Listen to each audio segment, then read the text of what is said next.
Comilla collectorate school and কলেজের অধ্যক্ষ M Nargis আক্তারের পদত্যাগের দাবিতে বিক্ষোভ করছে সাধারণ শিক্ষার্থীরা। রোববার বেলা 11টার দিকে শিক্ষার্থীরা জড়ো হয়ে কলেজ ক্যাম্পাসে বিক্ষোভ মিছিল শুরু করেন। মিছিলে প্রতিষ্ঠানটির শতাধিক শিক্ষার্থী অংশ নেয়। এদিকে বেলা 12টা 30 সময় শিক্ষার্থীরা বিক্ষুব্ধ হয়ে উঠলে আইনশৃঙ্খলা বাহিনী সহ সেনাবাহিনীরা এসে পরিস্থিতি নিয়ন্ত্রণে নেওয়ার চেষ্টা করে। এক পর্যায়ে জেলা প্রশাসকের পাঠানো এক প্রতিনিধি দল এসে শিক্ষার্থীদেরকে বুঝিয়ে পরিস্থিতি নিয়ন্ত্রণ করার চেষ্টা করে। আমাদের যে দফা, এই দফার সাথে আমরাও একমত।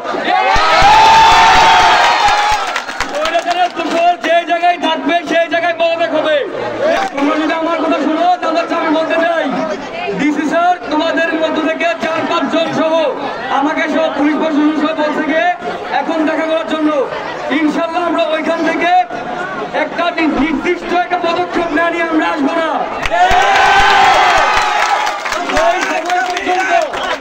সেই সময় পর্যন্ত তোমরা তোমাদের শান্তিপূর্ণ কর্মসূচি এই জায়গায় রাখো এবং পুলিশ প্রশাসনকে তোমাদেরকে সাহায্য করার জন্য সুযোগ করে দাও।